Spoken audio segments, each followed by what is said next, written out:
So এয়া আমাৰ মাজত আছে আমাৰ বজালী উচ্চতৰ মাধ্যমিক বিদ্যালয়ৰ আমাৰ প্ৰিন্সিপাল ছাৰ আৰু ছাৰক সুধিম যে ছাৰ আপোনালোকৰ শতবাৰ্ষিকীও গ'ল ৰিচেণ্টলি আৰু সৰস্বতী পূজা আপোনালোকৰ কেনেকুৱা কি সৰস্বতী পূজা আয়োজন আৰু শতবাৰ্ষিকীত আপোনালোকে কি ক'ব?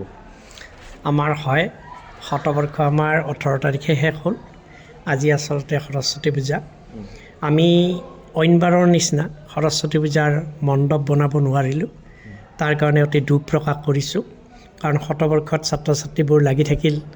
আমাৰ আচলতে মণ্ডপটো ছাত্ৰ ছাত্ৰীসকলে কেইবাদিনৰ পৰা লাগি মিলি সুন্দৰকৈ সজায় আৰু বিভিন্ন বিদ্যালয়ৰ ছাত্ৰ ছাত্ৰী, বিভিন্ন মহাবিদ্যালয়ৰ ছাত্ৰ ছাত্ৰী বা অন্যান্য প্ৰাক্তন ছাত্ৰ ছাত্ৰীসকলো আহে সৰস্বতী পূজাৰ আমাৰ মণ্ডপ চাবলৈ।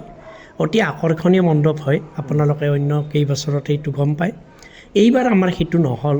আমি টেণ্ট হাউচৰ পৰা কিবা প্ৰকাৰে আমি গোঁসানী সোমাব পৰা মণ্ডপ বুলি ক'ব নোৱাৰি এনেকুৱা এটা ঘৰ সজালোঁ। কাৰণ আমি নিৰূপায় 18 তাৰিখলৈকে আমাৰ আটাইখিনি ছাত্ৰ ছাত্ৰীয়ে শতবৰ্ষৰ কামত ব্যস্ত আছিল। তাৰ বাহিৰে শতবৰ্ষ আমি সুন্দৰকৈ উদযাপন কৰা বুলি আমাৰ ধাৰণা হৈছে। বিভিন্ন ব্যক্তি আমাক কৈছে বৰ সুন্দৰ হৈছে। প্ৰদৰ্শনী, গ্ৰন্থমেলা, আমাৰ মুভিং যিটো আমাৰ তাৰকা গৃহ, লগতে এই সময়তে আমাৰ ভোগালী মেলাও আহিছিল। সাংস্কৃতিক অনুষ্ঠানো সুন্দৰ হৈছে। আমাৰ বিদ্যালয়ৰ শিক্ষক শিক্ষয়িত্ৰী আৰু বহুত প্ৰাক্তন ছাত্ৰ ছাত্ৰীয়ে এখন নাট মঞ্চস্থ কৰিছে। অন্যান্য শিল্পীসকলো আহিছে, প্ৰিয়ংকা ভৰালী আদিকে কৰি। আমাৰ বাকী যিখিনি খাদ্য বিভাগ বা অন্যান্য বিভাগে সুন্দৰকৈ নিজৰ দায়িত্ব পালন কৰিছে। আমি আটাইলৈকে ধন্যবাদ জনাইছোঁ।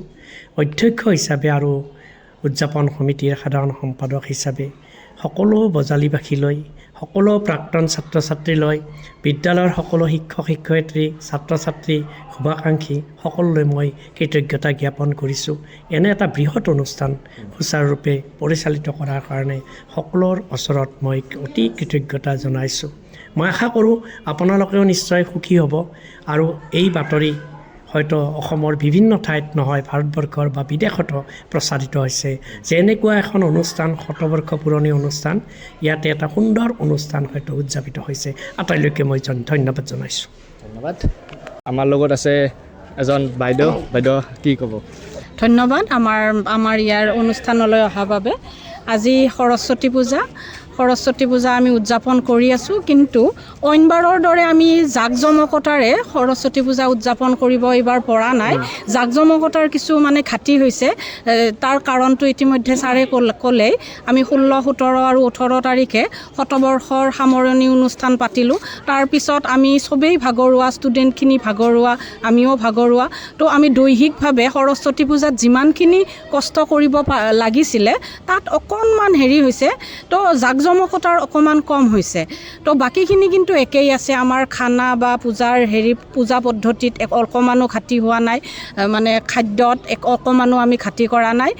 তো সেইখিনিয়ে আৰু জাকজমকতাৰ মাত্ৰ অকণমান কম হৈছে। নাই, তথাপিতো ঠিকে আছে যিখিনি কৰিছে। আৰু ইফালে আছে আমাৰ আৰু এজন ছাৰ। সৰস্বতী পূজা আমাৰ অন্য বছৰৰ দৰে ভালদৰে চলি আছে, কিন্তু আমাৰ শতবৰ্ষ অনুষ্ঠানটো যোৱাৰ বাবে অলপ ছাত্ৰ ছাত্ৰীবিলাক ভাগৰুৱা হৈ আছে। শিক্ষক শিক্ষয়িত্ৰীবিলাকে অলপ ভাগৰুৱা অনুভৱ কৰিছে। তথাপিতো আমি যিমান পাৰোঁ চেষ্টা কৰিছোঁ সৰস্বতী পূজাটো ভালদৰে অনুষ্ঠিত কৰাৰ কাৰণে। আৰু ছাৰে খাদ্যত আছে বুলি মই শতবাৰ্ষিকী পৰিচালনা সমিতিৰ খাদ্য বিভাগৰ সম্পাদকৰ দায়িত্বত আছিলোঁ। গতিকে সেই 3 দিন সকলো ছাত্ৰ ছাত্ৰী, অভিভাৱক, অভিভাৱিকা যিমান আলহী আহিছে সকলোকে ভাল ধৰণে সোধ পোছ কৰিছোঁ। এইখিনি বহুত আছিল, আমিও খাইছোঁ, বহুত ভাল হৈছে। আৰু ইফালে আৰু এগৰাকী আমাৰ বাইদেউ আছে। বাইদেউ কি ক'ব? আজিতো আমাৰ স্কুলৰ কাৰণে যথেষ্ট পবিত্ৰ দিন। আমাৰ বিদ্যাৰ অধিষ্ঠাত্ৰী দেৱীৰ আজি পূজা, সেইখিনি আয়োজন আমাৰ কৰাই কৈছে আগতে আমাৰ সেইখিনিয়ে যে আমাৰ আড়ম্বৰপূৰ্ণভাৱে কৰিব পৰা নাই, কাৰণ আমি যথেষ্ট ভাগৰুৱা হৈ আছোঁ। 3 দিনীয়া কাৰ্যসূচীৰে আমাৰ হৈ গৈছে যদি আগৰ পৰাই আমি ব্যস্ত হৈ অলপমান হৈছোঁ। যিয়ে নহওক, শতবৰ্ষত মই অভ্যৰ্থনা কমিটিত আছিলোঁ। যিমানখিনি পাৰোঁ দেহে কেহে খাটি মোৰ কামখিনি সমাধা কৰিছোঁ। মানুহখিনিক আপ্যায়ন কৰাত যিমান পাৰোঁ সিমানখিনিয়ে মই শ্ৰমদান কৰিছোঁ, গোটেইখিনিয়ে কৰিছোঁ। মই এটা কথা তাকে জোকাই আছে মোক চবে যে ফটো শ্বেয়াৰ কৰিবলৈ মোৰ ভাল ফটো নাই। মই এনেই ক'লা তাতে আৰু ইমান বেছি ৰ'দত দৌৰি তাৰমানে ভাল ফটো উঠিবলৈ মোৰ সময়ে নহ'ল। সেইটো এটা আফচোচ থাকি গ'ল। যিয়ে নহওক এইটো মই ফূৰ্তি কৰি কৈছোঁ, কাৰণ আমি যিমানখিনি পাৰোঁ সিমানখিনি কৰিছোঁ আৰু ৰাইজৰ পৰা সঁহাৰিও পাইছোঁ। ৰাইজেহে আচলতে ফিডবেকটো দিব, মই কৰিছোঁ, ৰাইজে ঠিকে থাকে পাইছেনে নাই সেইখিনি খবৰ ৰাইজে দিব, আৰু যিখিনি খবৰ পাইছোঁ ভাল পাইছে বুলি কৈছে, আমি যথেষ্ট উৎসাহিত হৈছোঁ। আগন্তুক দিনলৈ আমাৰ এইটো এটা সমল হৈ থাকিব। যিয়ে নহওক ধন্যবাদ এইখিনি মোক সুবিধা দিয়াৰ কাৰণে। বহুত ভাল লাগিল, বাইদেউক আমি ধন্যবাদ জনাইছোঁ। আৰু এইফালে আৰু এগৰাকী আমাৰ ছাৰ আছে, ছাৰক মই হাই ছেকেণ্ডাৰী দিয়াৰ পৰীক্ষাত মানে পাইছিলোঁ, বহুত ভাল মানে ষ্ট্ৰিক আমাক সেই দিছিল। ধন্যবাদ। এতিয়া মই শতবৰ্ষ হিচাপে কম না সৰস্বতী পূজাৰ কথা ক'ব লাগিব? সৰস্বতী পূজাৰ কথা আগতে কওক।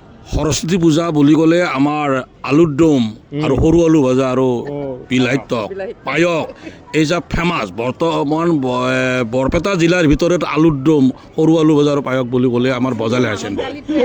এতিয়া আমাৰ অধ্যক্ষ ছাৰে মই দুবাৰ তাৰমানে মই মাহৰ দালি ভাল পাওঁ, ছাৰক ক'লোঁ মাহৰ দালি 2-3বাৰ একেৰে চলি গৈ আছে। আচ্ছা, তাৰপিছত শতবৰ্ষ মই সাংস্কৃতিক বিভাগত আছিলোঁ আৰু এখন নাটক কৰিছিলোঁ, নাটকৰ নামে জুই। একেবাৰে গোটেই বজালী অঞ্চলত জুই জ্বলিয়ে গৈছে, ইমান ধুনীয়া নাটক হৈছে সঁচাকৈ। আৰু এইটো ক'ব লাগিব, আমাৰ মুঠতে ইয়াত নাটক বুলি নহয়, শতবৰ্ষ বুলি কোৱাৰ লগে লগে আমাৰ অধ্যক্ষৰ নেতৃত্বত যিভাৱে হৈছে, আচলতে মই অধ্যক্ষক আৰু তথা আমাৰ শিক্ষক শিক্ষয়িত্ৰীক প্ৰশংসা নকৰি নোৱাৰোঁ, ইমান সুন্দৰ হৈছে। গতিকে মই আপোনালোকৰ চেনেলৰ যোগেদি সকলো ৰাইজে আমাক সহায় কৰাৰ বাবে মই ধন্যবাদ জনাইছোঁ। ধন্যবাদ ছাৰক।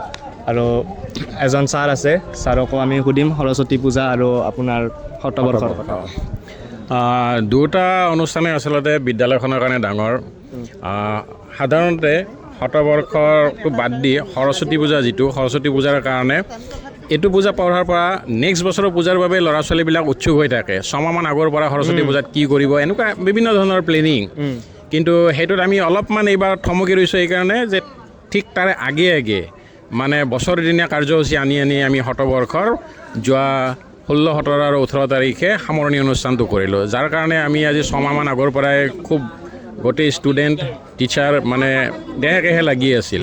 গতিকে খুব ডাঙৰ অনুষ্ঠান। গতিকে এই ডাঙৰ অনুষ্ঠানটো সফলতা কৰাৰ পাছত এই সৰস্বতী পূজালৈকে যিটো মানে গেপটো একেবাৰে কম পালোঁ তাৰমানে। গতিকে এই কাৰণে আমি কি হ'ল যে পূজা বজালী হাই ছেকেণ্ডাৰী পূজা বুলি ক'লে আমাৰ বৃহত্তৰ বজালী অঞ্চলত যিটো এটা আকৰ্ষণৰ কেন্দ্ৰবিন্দু যে সৰস্বতী পূজাৰ মণ্ডপটো, তো সেইটো এইবাৰ আমি মানে ঠিক সেই ৰূপত দিব নোৱাৰিলোঁ তাৰমানে, আৰু কাৰণটো মই ক'লোৱে। কিন্তু তাত বাহিৰে আমি কোনো কাৰণতে পিছুৱাই অহা নাই। সৰস্বতী পূজাৰ আন এটা আমাৰ বিশেষ মানে আকৰ্ষণ বুলিয়ে কৈছোঁ যে যিটো ভোজন হয়, প্ৰীতি ভোজন হয়। গতিকে এই প্ৰীতি ভোজন মোৰ আগৰ বক্তাজনে এইমাত্ৰ কৈছে যে সেইটোত কিন্তু আমি অলপ ঘাটি হোৱা নাই, যে 17 বৰ্ষ গ'ল, আমি ভাগৰি আছোঁ, সময় কম পাইছোঁ, কিন্তু সেইটো আমি কোনো কাৰণতে পিছুৱাই অহা নাই, সেইটো বৰঞ্চ অলপ আগুৱাইহে গৈছোঁ। কেৱল এইটো এটা আফচোচ থাকিল যে মণ্ডপটো আমি সচৰাচৰ যিটো কৰিব লাগিছিল সেইটো কৰিব নোৱাৰিলোঁ। কাৰণ এনেকুৱা ধৰণৰ বৃহৎ অনুষ্ঠান এটাত সমূহ ছাত্ৰ ছাত্ৰী, শিক্ষক শিক্ষয়িত্ৰী ভাগৰি আছে। কাৰণ গোটেই ছাত্ৰ ছাত্ৰী, গোটেই শিক্ষক বৃন্দই এটা টিমত হৈ গোটেই কামটো কৰি আছিল। গতিকে ধুনীয়াকৈ কৰিছিল, ৰাইজৰ পৰা আমি ভাল সমাদৰে পাইছোঁ। গতিকে এইখিনি তথাপিতো আৰু পূজা বুলি ক'লে এটা বেলেগ ভাইব এটা থাকে। গতিকে সেইখিনি নিশ্চয় আজি হ'ব, ল'ৰা ছোৱালীবিলাক আহি আছে, এতিয়া অলপ পাছততো আৰু আমাৰ হেৰিয়ে হ'ব। গতিকে এইখিনিয়ে আৰু এটা বিশেষ মই বৰ্তমান আপোনালোকক দেখাইছোঁৱে সৰস্বতী পূজাৰ যিমানখিনি আছিল। ধন্যবাদ। চ' ৰাইজ, এয়া হৈছে আমাৰ বজালী উচ্চতৰ মাধ্যমিক বিদ্যালয়ৰ নতুন কেম্পাছ, আৰু আপোনালোকক এতিয়া দেখাই দিছোঁ অকণমান ওচৰলৈকে যাই তো নতুন কেম্পাছটো।